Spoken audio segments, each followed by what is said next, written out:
네, 오늘 성령 강림절 후에 두 번째 주일을 맞이해서 여러분과 함께 나눌 말씀 제목은 내 영을 모든 사람에게 부어주리라. 내 영을 모든 사람에게 부어주리라. 이런 제목으로 함께 은혜를 나누도록 하겠습니다. 그리고 오늘 성가대에서 연주한 곡이 날 새롭게 하소서 이 곡인데요. 우리 김기영 권사님이 곡을 붙였고 이 시를 쓴 사람은 곽유리 시인인데요. 우리 청년 2부에 이 시인이 있습니다. 한번 일어나세요. 한번 아주 귀한 일인데 어디 있어요, 유리? 예, 한번 일어나서. 계속 좋은 시 많이 쓰세요.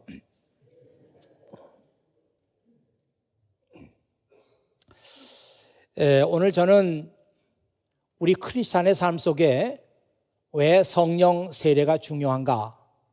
왜 우리가 성령을 받아야 하는가? 이런 문제에 대해서 성령의 사역과 결부시켜서 말씀을 드리려고 합니다. 제가 성경을 전체적으로 읽어보면은 성령의 사역에 대해서 몇 가지 뚜렷한 그런 말씀들이 있어요. 그 중에 하나가 성령은 진리의 영이라는 말씀입니다. 이 말씀이 요한복음 14장 17절에 나와 있는데요. 예수님께서 제자들에게 이렇게 말씀하셨어요. 너희를 진리로 인도해 주는 하나님의 영이 너희 속에 계실 것이다. 현재형으로 말하지 않고 미래형으로 말씀하셨어요. 너희를 진리 가운데로 인도해 주는 하나님의 영이 너희 속에 계실 것이다. 이렇게 말씀하셨습니다. 이 자리에 앉은 여러분들 가운데 누구 한 사람도 자기 인생을 올바로 살기를 원치 않는 사람은 없을 줄 압니다. 다 인생을 올바르게 살고 싶고 가치 있게 살고 싶고 보람 있게 살고 싶고 그리고 아름답게 살고 싶습니다. 누구나 다 그래요. 한 번밖에 없는 내 인생인데 보람 있게 살아야지, 가치 있게 살아야지, 아름답게 살아야지 그런 생각들을 다 가지고 있습니다. 그런데 다 그런 것은 아니거든요. 어떤 사람들은 참 원하든지 원치 않든지 간에 자기의 삶이 망가지고 자기의 삶이 타락의 길로 빠져드는 사람들이 얼마나 많은지 모릅니다. 다 가치 있게 보람 있게 자기 인생 잘 살고 싶어 하지만 자기 마음대로 우리의 인생이 되는 것이 아닙니다. 저희 어머니께서 이곳 시간으로 어저께 저녁에 돌아가셨어요. 한국에 계시는 형님이 어머니 돌아가셨다고 연락을 해왔습니다. 그때 어머니 돌아가셨다 이 말을 들으면서 제일 먼저 생각나는 게 어머니께서 늘 입버릇처럼 저에게 말씀하시던 거, 너 목회 열심히 해라. 그리고 너는 하나님께 드린 사람이니까 목회 외에는 다른 것은 생각하지 마라. 이 얘기는 돈에 욕심을 내지 말라는 그런 말씀이었어요. 그리고 이번 여름에 갔더니 아주 그 말씀도 잘 못하시면서 한 가지가 더 첨가가 됐는데 의로운 목사가 되라. 이게 한 가지 더 추가가 됐어요. 그래서 저는 그 말씀을 들을 때마다 염려하지 마세요. 어머니 말씀처럼 열심히 목회하고 다른 것은 생각하지 않을 테니까 염려하지 마세요. 이렇게 말씀을 드렸습니다. 제가 임종을 지켜보지 못했습니다마는 임종하기 몇 시간 전에 형님이 저에게 전화를 걸어서 지금 어머니가 의식이 있으니까 전화로 얘기를 하라 그랬어요. 그래서 제가 전화기를 대고 어머니 접니다 이렇게 얘기를 했는데 그쪽에서 뭐라고 얘기를 하지만 뭐 전화상이기도 하고 또 숨이 차고 또 폐렴기가 있으시고 그러니까 잘 알아들을 수가 없어요. 그래서 제가 제 얘기를 했습니다. 제 얘기는 알아들으시니까 어머니 제가 어머니 말씀처럼 잘하고 있으니까 제 걱정은 하지 마세요. 이렇게 얘기 드렸더니 이 말씀은 제가 또렷하게 들었습니다. 알아. 내 걱정은 하지 않는다. 그렇게 말씀하셨습니다. 그래서 제가 또 이렇게 말씀드렸어요. 어머니 마음 편안히 가지시고요, 저를 위해서 늘 기도해 주세요. 이렇게 말씀드렸더니 어머니가 하시는 말씀이, 이것도 제가 들을 수 있었어요. 기도야 늘 하는 거지. 그렇게 말씀을 하고, 그것이 저하고 마지막 얘기였습니다. 저야 어머니 말씀처럼 다른 일 생각하지 않고 열심히 목회하고 싶죠. 그리고 의로운 목사가 되고 싶죠. 그러나 제가 원한다고 해서 그렇게 되는 것은 아닙니다. 나는 그렇게 원했지만 실제 나의 삶은 내가 원하지 않는 방향으로 인도되는 경우가 얼마나 많은지 몰라요. 또 어떤 사람들 보면 제가 보기에도 저 사람 진짜 아니다, 이렇게 생각되는 사람이 있는데, 그런 사람들도 자기 스스로는 바르게 살고 있다고 그렇게 생각하는 사람들이 많습니다. 그런데 다행하게도 우리 크리스찬들에게는 성령께서 약속되어 있어요. 성령이 너희 속에 계실 것이다. 그러면 그분이 너희들을 진리의 길로 인도하게 될 것이다. 이런 약속의 말씀이 우리 크리스찬들에게는 있습니다. 성령은 진리의 영이에요. 그래서 무엇이 진리인지 진리를 따르도록 우리를 인도해 줍니다. 그 진리의 영이신 성령께서 내 안에 내주해 계시는 거예요. 우리 속에 진리의 영이신 성령은 우리가 바른 길을 가도록 우리를 위해서 기도하십니다. 여러분, 이런 관점을 가지고 성령에 대한 성경 말씀을 읽어보면 참 놀라운 말씀이 많아요. 여러분, 로마서 8장 26절에 이런 말씀이 있는 것 아십니까? 성령께서 우리를 위해서 말할 수 없는 탄식으로 우리를 위해서 간구하시느니라. 이 말씀이 New Living Translation에 보면 이렇게 나와 있죠. But the Holy Spirit prays for us. But the Holy Spirit prays for us. 성령께서 우리를 위해서 기도하신다. With groaning that cannot be expressed in words. 말로 표현할 수 없는 groaning으로 우리를 위해서 성령께서 기도하신다. 이 groaning이라고 하는 그 단어는 groan이라는 그 명사형은 groan이죠. 그런데 이 groan이라고 하는 것은 신음소리예요. 너무 아프고 힘들고 그리고 절망에 빠져 있을 때 우리가 나도 모르게 끙끙 앓는 소리를 내듯이 성령께서 우리 속에서 성령의 신음소리로 우리를 위해서 기도한다는 것입니다.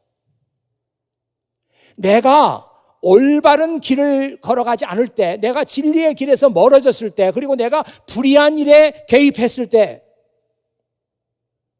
성령께서 내 안에서 신음소리로 with groanings, 말로 표현할 수 없는 성령의 신음소리로 나를 위해서 내 속에서 하나님께 기도하십니다. 이 정상적인 크리스찬은 이 성령의 신음소리를 듣는 거예요. 이 신음소리를 들으면서 내 길이 잘못됐기 때문에 성령께서 신음하시는구나. 내가 올바른 길을 가지 않았기 때문에, 내가 불의한 일에 개입했기 때문에 내 안에 계시는 성령께서 신음하시는구나. 이걸 깨닫게 되는 거예요. 저는 성도 여러분들이 이런 얘기들이 남의 얘기가 아니고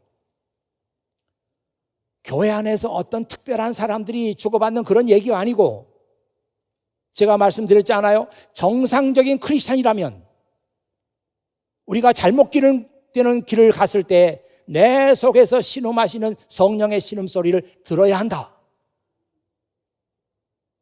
이 얘기들이 이 교회에 출석하고 있는 여러 성도들에게 다 공감이 되고, 정말 내 안에서도 성령께서 신음하시는 그 소리를 내가 들었으면 좋겠다. 그리고 그 소리를 들으면서 내가 잘못된 것을 깨달았으면 좋겠다. 이런 마음들을 여러분들 가져주시기를 부탁드립니다.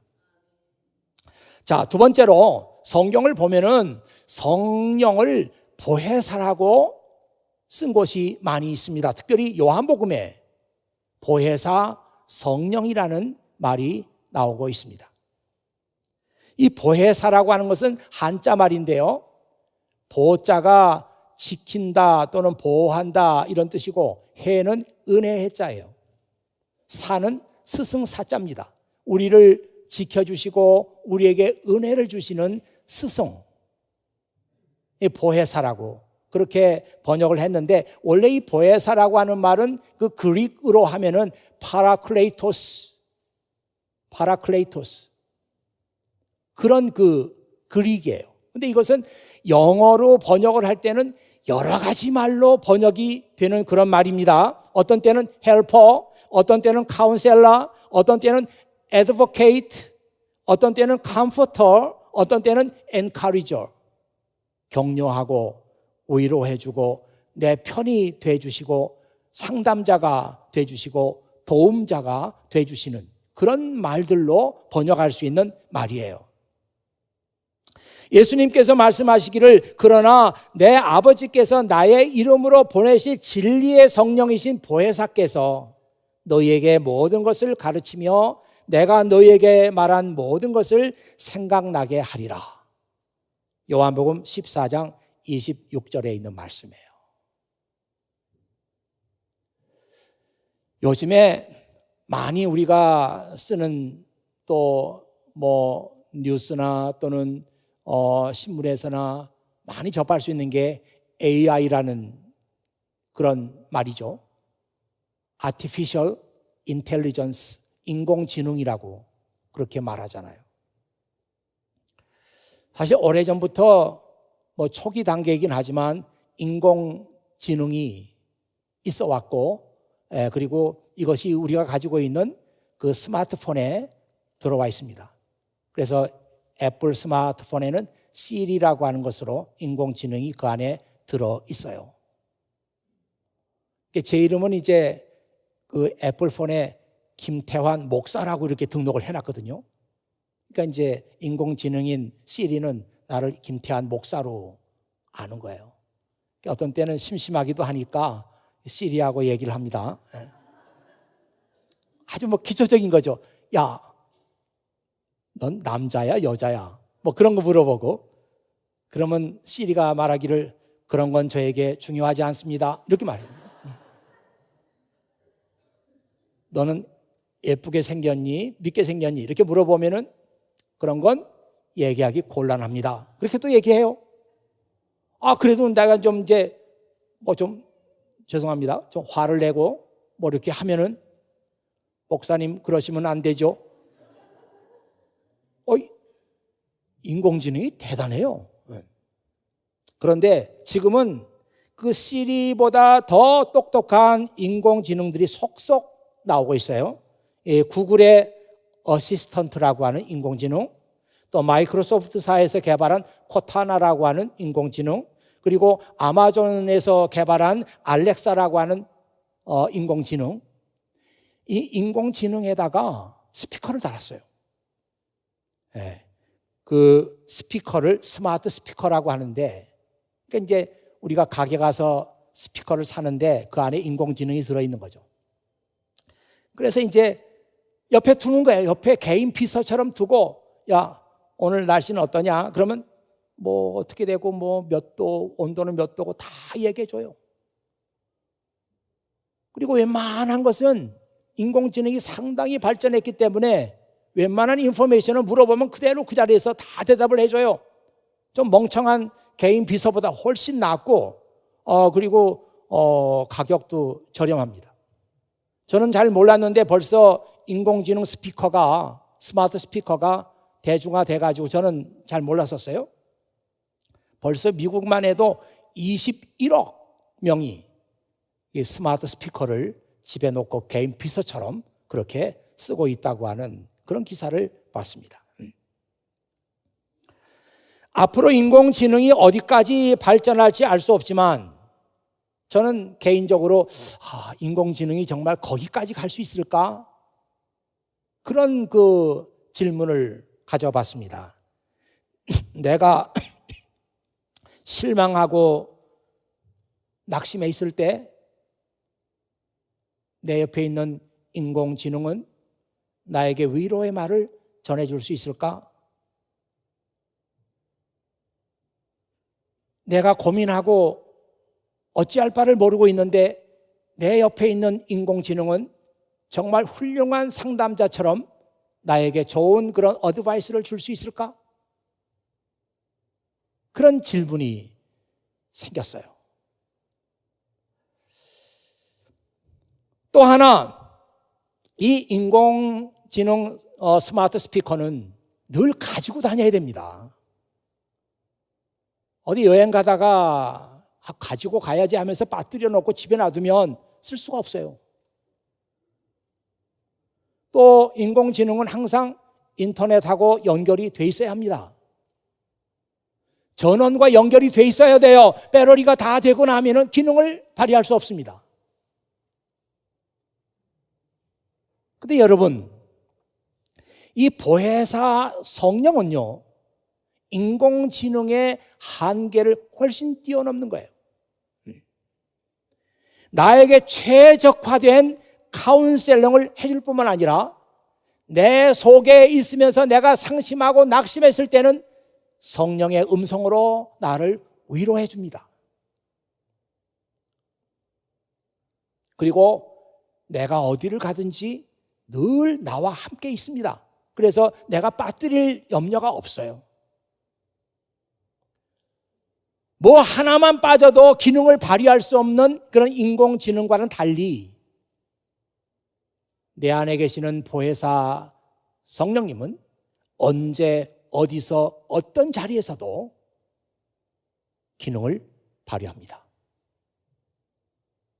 또 하나 결정적인 것은 우리는 그 인공지능이 들어가 있는 스마트 스피커를 비싼 돈 주고 사야 돼요. 그러나 내 안에 계시는 보혜사 성령님은 하나님께서 나에게 값없이 주시는 선물입니다.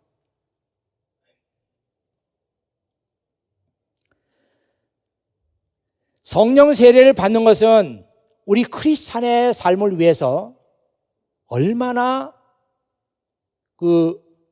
우리 삶을 유익하게 하는지 모릅니다. 보혜사 성령의 도움으로 우리는 즐겁게 믿음 생활을 할 수 있고 무엇이 진리인지 무엇이 옳은 것인지 혼란스러울 때 성령은 우리를 올바른 길로 인도해 주고 내가 잘못된 길을 걸을 때는 말할 수 없는 성령의 신음소리로 나를 깨우쳐 줍니다. 그리고 내가 낙심하고 절망했을 때는 나를 위로해 주죠. 누구도 나를 위로해 줄 수 없는데 최적화된 나에게만 필요한 위로의 말을 보혜사 성령님은 나에게 들려줍니다. 그리고 내가 능력이 부족하고 내가 연약할 때는 내 옆에서 좋은 헬퍼가 돼서 또 나를 도와줍니다. 그리고 나에게 가장 맞는 최적화된 카운셀링을 내 안에 계시는 성령께서 해 주십니다. 저는 이것이 성경에만 기록된 그런 얘기가 아니라 이제 여러분들이 정말 성령께서 내 안에 들어오시면 이와 같이 내 신앙생활에 놀라운 변화가 일어나겠구나 하는 기대감을 여러분들이 다 가졌으면, 이게 목사님이 얘기하고 우리는 저게 무슨 소리인지 어느 나라의 얘기인지 알 수 없는 그런 얘기가 아니라 이것이 이제 여러분에게 깨달아지고 이해가 되고, 그래서 성령님의 도우심을 간절히 우리가 구해야 되겠다고 하는 거기까지 여러분이 사모하는 마음을 가질 수 있기를 바랍니다. 자, 세 번째로 성령은 우리에게 자유함을 줘요. 자유함이라고 하는 것은 프리덤, 이것은 우리가 어디에도 얽매이지 않는 것을 우리는 프리덤이라고 합니다. 근데 사실 우리는 사회적으로 봐도 그렇고 또 문화적으로 봐도 그렇고 또 경제적인 면에서 봐도 그렇고 우리가 얼마나 많은 것에 얽매여 있습니까? 여러분, 경제적으로 많이 힘들고 한 이유가 뭐예요? 우리가 얽매여 있기 때문이죠. 거기에 구속되어 있기 때문이죠. 또 우리가 뭐 사회적으로도 인간적으로도 인간적 관계에 있어서 볼 때도 얼마나 많은 것에 우리가 얽매여 있습니까? 늘 우리 마음속에 원인 알 수 없는 불안감, 또 우리 마음속에 늘 만족이 없어요. 마음이 불안해요. 그런 이유를 다 찾아보면은 우리가 얽매인 데가 너무 많기 때문에 만족이 없는 것입니다. 저는 요한복음 3장 니고데모에 대한 말씀을 읽으면서 정말 읽을 때마다 기분 좋은 말씀이 있는데, 바람은 제 마음대로 부는 법이다. 너는 바람 부는 소리를 듣지만 그 바람이 어디서부터 와서 어디로 가는지는 알지 못한다. 성령으로 다시 태어난 사람은 이와 같다. 이 말씀 읽을 때마다 참 기분이 좋아요. 물론 예수님께서 이 말씀을 하셨을 때는 사람이 성령을 받아가지고 새롭게 태어나는 모든 과정은 바람이 어디서부터 불어와가지고 어디로 갈지 알 수 없는 것처럼 사람이 새로운 사람이 되는 과정도 다 일일이 설명할 수 없다. 그러나 성령께서 너희 안에 들어가시면 너희는 새로운 사람으로 변화된다. 이것이 예수님께서 말씀하신 뜻이에요. 정말 예수님께서 탁월하게도 이 성령이란 말과 바람이란 말을 같이 쓰고 있어요. 이 성령이란 말이 그리스어로 하면은 푸니오마라고 하는 말인데요. 이 푸니오마라는 말 속에 바람이란 뜻이 들어있어요. 호흡이란 뜻도 들어있어요. 숨이란 뜻도 들어있어요. 예수님께서 성령에 대해서 얘기하시면서 바람이 어디서 불어서 어디로 가는지 알지 못하는 것처럼 이렇게 말씀한 것은 정말 탁월한 그런 설명이다, 이렇게 볼 수가 있겠습니다. 정말 이 말씀을 읽을 때 기분이 좋은 것은 바람은 어디서부터 불어와서 어디로 가는지 알 수 없어요. 바람은 제멋대로 분다 이런 얘기가 아니라 이 바람이라는 그 어디서부터 와서 어디로 가는지 알 수 없다, 이 말 속에 자유함이 있어요. 우리는 이 말씀을 읽으면서 그런 뜻을 가지고 읽어야 되죠. 성령 받은 사람들에게는 자유함이 있습니다.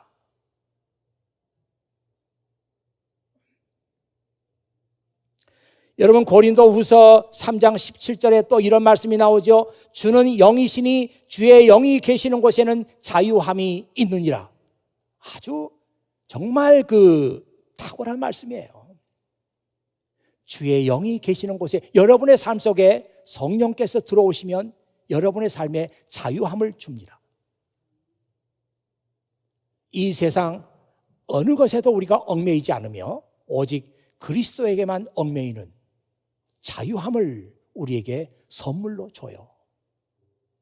그래서 성령으로 충만한 사람은 그 마음속에 자유함이 있습니다. 여러분, 이런 자유함을 여러분이 살아가면서 누려보고 싶지 않으세요? 늘 불안하고 만족이 없고 초조하고 쫓기고 이런 것이 아니라 성령께서 내 안에 계심으로 말미암아 우리가 전에 알 수 없었던 자유함을 맛보는 그런 삶을 여러분 소원하지 않으세요?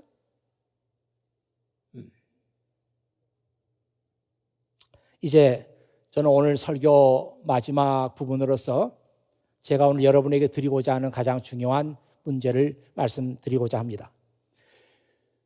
성령은 우리 믿음 생활에 꿈과 비전을 줍니다. 오늘 읽은 말씀 중에 이런 말씀이 나오죠. 내가 내 영을 모든 사람에게 부어주겠다. 너희의 아들과 딸들은 예언할 것이요 너희의 젊은이들은 환상을 볼 것이요 너희의 늙은이들은 꿈을 꿀 것이다.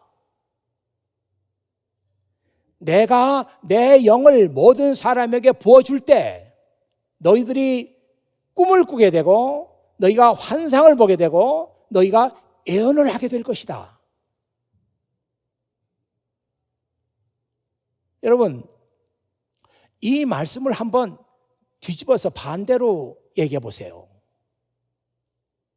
너희 안에 나의 영이 없으면 너희는 애원하지 않을 것이요, 너희는 꿈이 없을 것이요, 너희는 환상을 보지 못할 것이다.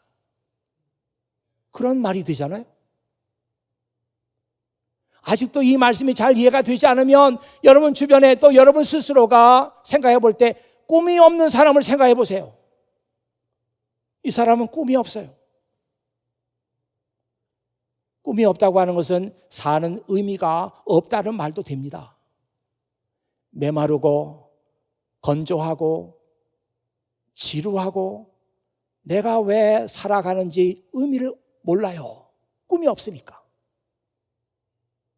그러나 꿈이 있는 사람은 비록 자기 인생이 엎치락 뒤치락 하기도 하고 힘든 시간이 있다고 할지라도 꿈이 있기 때문에 이 모든 것들을 기쁨으로 잘 겪어나갑니다. 꿈이 있는 사람과 꿈이 없는 사람은 이렇게 다른 거예요. 그의 믿음 생활 속에 애언이 있고 환상이 있고 꿈이 있는 사람, 그리고 그의 믿음 생활 속에 애언도 없고 꿈도 없고 환상도 없는 사람, 얼마나 다릅니까, 여러분? 저는 여러분 한 사람 한 사람이 어떻게 믿음 생활을 하는지 일일이 다 알 수는 없어요. 혹시 여러분들 가운데 애언도 없고 꿈도 없고 환상도 없이 지금도 믿음 생활을 하고 있고 앞으로도 그렇게 믿음 생활을 한다고 생각해 보세요. 얼마나 지루합니까? 얼마나 재미없습니까? 얼마나 힘듭니까? 하나님께서 성령을 우리에게 보내주심으로 나에게 애언이 있고 꿈이 있고 환상이 있다고 생각해 보세요. 내 삶이 살아 움직이잖아요. 꿈이 있으니까, 드림이 있으니까, 환상, 비전이 있으니까, 프로페시, 애언이 있으니까.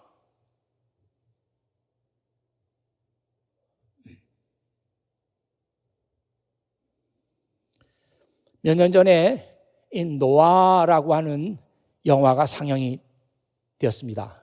많은 사람들이, 특별히 크리스찬들이 성경 이야기니까 기대를 가지고 봤죠. 저도 봤습니다. 여러분 노아 보면서 그 소감이 어땠어요?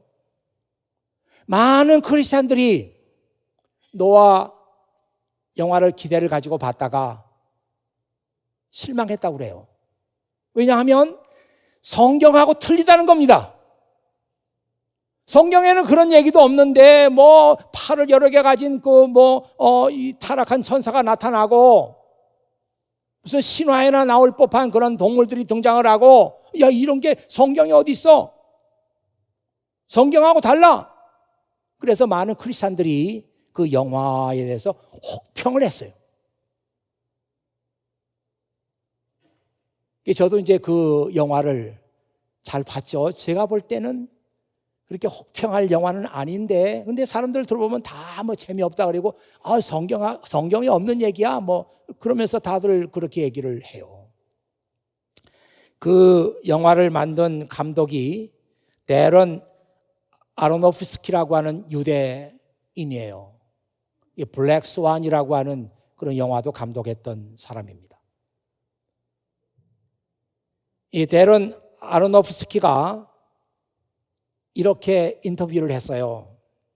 이제 그 자기 영화에 대한 많은 비판이 있다는 것을 의식하고 있는 거죠. 그가 이렇게 말했습니다. 나는 노아에 대한 성경 말씀을 미드라시의 관점에서 접근하려고 했다. 이것은 우리의 전통이고 유대인은 수천 년 동안 구약을 읽으면서 이런 식의 토론을 해왔다. 그렇게 인터뷰를 했습니다. 그가 말하고 있는 이 미드라시라고 하는 것은 일종의 스토리텔링이에요. 나는 노아 이 영화를 만들면서 미드라시적인 접근을 한 것이다. 우리는 성경 말씀을 읽으면서 수천 년 동안 이런 식으로 성경을 읽어왔다. 그러니까 우리가 볼 때는 이 노아의 얘기 속에 신화적인 동물들이 등장하고 하나도 이상하지 않아요. 아이들이 밤에 잘 때 부모가 노아의 얘기를 해줍니다. 아이들이 잘 때 부모가 다윗과 골리앗 얘기를 해줍니다. 성경에 나와 있는 그것을 그대로 읽어주는 게 아니라 부모가 아이들의 상상력을 자극하면서 스토리텔링을 하는 거예요. 우리는 수천 년 동안 성경을 이렇게 읽어왔다. 상상력을 가지고 꿈과 그리고 비전을 가지고 성경을 읽어왔다. 이런 얘기입니다. 이런 식으로 성경을 보지 않고 늘 그냥 몇 줄 안 되는 문자만 읽었던 사람들은 늘 불만이죠. 성경하고 얘기가 달라. 성경에 없는 얘기가 들어가 있어. 짜증을 냅니다. 왜? 그렇게 성경을 읽어오지 않았으니까. 우리 믿음 생활도 그렇지 않을까요? 하나님께서 우리에게 애언과 꿈과 그리고 환상을 보여주시는 그런 믿음 생활을 살아가는 사람과 그런 것 아무것도 없이 건조한 믿음 생활을 살아가는 사람과 여러분은 어떤 믿음 생활을 살기를 원하십니까? 저는 여러분의 믿음 생활 속에 꿈이 있고 환상이 있고 애언이 있고 그래서 여러분의 그 신앙 생활이 메마르지 않고 풍성하고 여러분의 믿음 생활이 살아있고 생기가 넘치고 그리고 오늘뿐만 아니라 내일이 더 기대가 되고 앞으로 20년 후에 이런 믿음을 가진 사람들이 어떻게 성장되어 있을까 기대가 되는 그런 믿음 생활을 여러분들이 살기를 원합니다. 이게 가능하려면 우리가 성령 세례를 받아야 된다. 성령을 체험해야 된다. 왜냐하면 성령께서 우리에게 애언과 환상과 꿈을 주기 때문이다. 저는 이 말씀이 그냥 우리가 슬쩍 읽고 지나갈 말씀은 아니라고 생각해요. 여러분의 인생 스토리가 미드라시처럼 스토리텔링처럼 재미있고 살아있는 얘기가 되기 위해서는 우리가 성령 세례를 받아야 한다. 그렇지 않고 우리가 아무리 열심히 믿음 생활을 해도 거기에 꿈도 없고 환상도 없고 그래서 기대되는 것도 없고 내일도 없고 미래도 없고 그런 식으로 우리는 평생을 믿음 생활을 한다고 생각해 보세요. 얼마나 안타까운 일입니까? 좀 더 창의적인 믿음 생활을 하기를 원하는 사람. 야, 이거 어떻게 작년하고 올해하고 달라진 게 아무것도 없어. 3년이 지나고 5년이 지나면 내 모습도 좀 변화돼야 되지 않아? 창의적인 믿음 생활. 어떻게 교회 오면 똑같은 일만 반복하느냐. 이런 창의적인 믿음 생활을 하기를 원하는 사람은 성령 세례를 받아야 한다. 그만큼 성령 세례는 우리 믿음 생활에 중요한 것입니다. 어떤 사람은 원하면 받고 어떤 사람은 원하지 않으니까 관심 없는 거지 뭐. 이렇게 우리가 간단히 취급할 문제가 아니에요. 성령께서 내 안에 들어오시는 것은 이 세상 무엇과도 비교할 수 없는 하나님의 놀라운 축복이고 하나님께서 우리에게 주시는 놀라운 선물입니다. 우리는 이 축복과 이 선물을 받아야 돼요. 경험해야 돼요. 성령 세례를 받아야 돼요. 여러분의 믿음 생활이 재미있는 스토리텔링처럼 드라마틱하고 다음 주에는 또 어떤 일이 있을까 기대가 되고 이 사람이 진짜 이렇게 믿음 생활을 하는데 5년 후에 10년 후에 이 사람은 어떻게 변해 있을까 가슴이 설레는 그런 믿음 생활을 우리가 해야 되지 않겠습니까? 이게 성령 세례를 받음으로써 가능하다. 오늘 주님께서 여러분에게 말씀하시는 것입니다. 기도하겠습니다. 아버지 하나님 감사합니다. 이 아침에도 아버지 하나님께서 또 저희들을 사랑하시며 귀한 예배 드리게 하시고 또 하나님의 말씀을 듣게 하셨습니다. 아버지 하나님, 오늘 예배 참석한 우리 사랑하는 교우들 가운데 한 사람도 애 없이 이 말씀을 그냥 듣고 흘려버리는 사람 없게 하여 주시고, 하나님, 성령 세례가 그토록 중요한 것을 알았습니다. 성령 세례가 나에게 애원하게 하고 나에게 희망을 주고 나에게 꿈을 주고 환상을 준다는 사실을 알았습니다. 이제 아버지 하나님, 제가 우리 성령님을 향해서 마음을 엽니다. 내 마음속에 우리 성령님 지금 들어오십시오. 내 안에 내주하십시오. 그래서 내 안에서 일하십시오. 그래서 내가 진리가 무엇인지 알게 하시고, 내가 어렵고 힘들 때 내 안에서 나를 도와주시고, 나에게 애언과 꿈과 비전을 심어 주시옵소서. 아버지 하나님, 저는 정말 그렇게 믿음 생활을 하고 싶습니다. 저를 도와주십시오. 예수 그리스도의 이름으로 기도하옵나이다. 아멘.